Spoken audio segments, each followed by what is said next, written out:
Hey, what's up? Dusk the Viking here. I wanted to do a quick video because I haven't gotten one up in a while. I'm working on a guide, but still got a lot of work left to do on it. So anyway, let's talk about the state of the game with Evil Dead.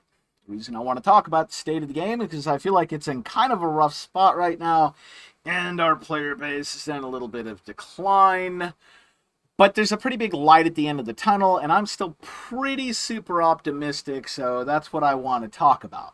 First, though, let's talk about what all the bad stuff is, and then we'll get into why I'm not worried at all. So make sure you stick around and listen to that part. All right, so for the bad stuff, we have desync, laggy servers, there's still exploits, and a lot of this means that Survivor can be unwinnable and unplayable at times. Survivor is bearing the major brunt of the technical issues, and that's really unfortunate and very frustrating. Yeah, that's just kind of where things are right now.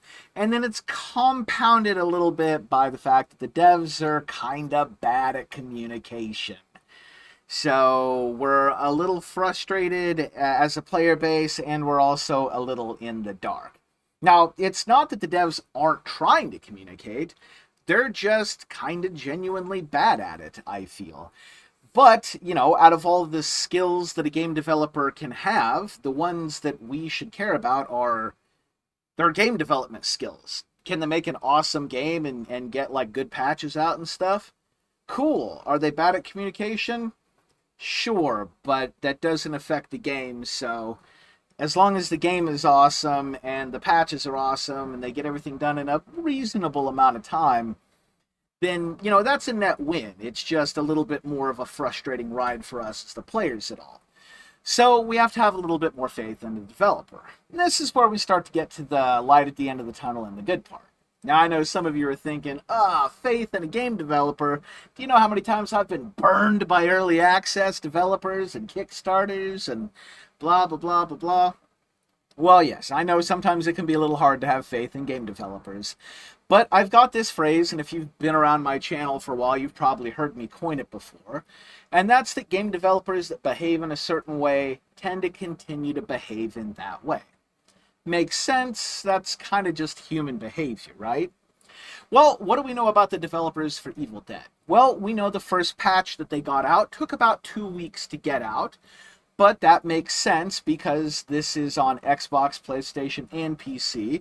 And if you know anything about consoles, when a developer launches a patch onto a console, they have to pass a series of certification tests for that patch before they can push it out. So they had to do this process for Xbox, and then they had to do it for PlayStation. And if either of those failed, then they had to start over on that particular platform and go through all the steps again.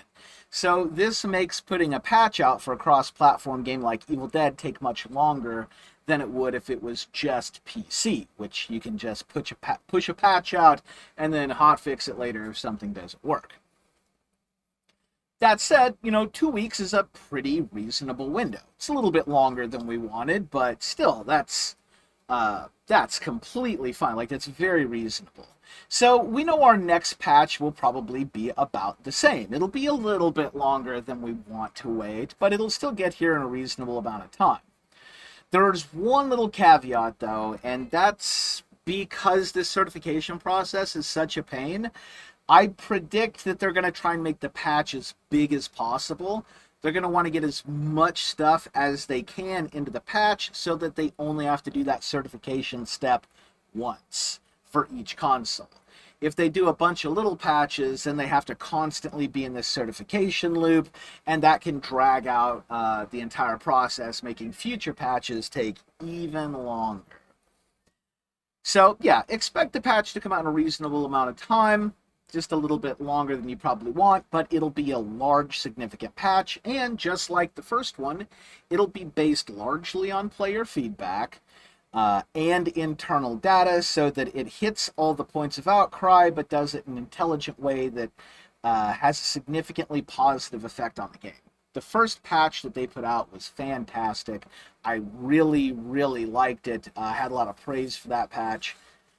And I expect the next patch to be just like the first one. based on feedback data and, some very intelligent dev work. So I'm super optimistic. I think there's a lot to look forward to.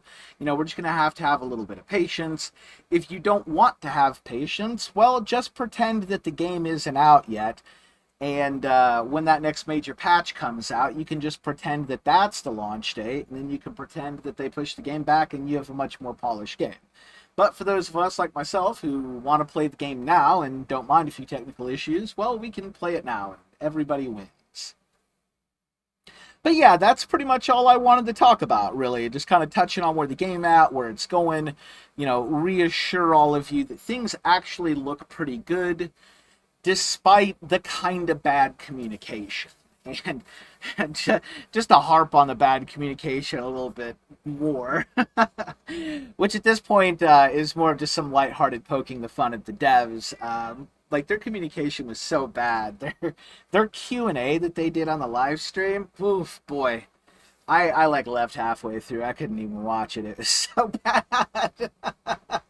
But bad communication is forgivable as long as everything else is on track, right? So it is what it is. I think these developers are super talented, and I expect great things out of this game. Hopefully we get some long-form progression, because that's the thing that'll really, something like a ranked queue and some MMR and stuff. But if that's what the player base asks for, they'll probably listen. Anyway, thanks for watching, and we'll catch you in the next video.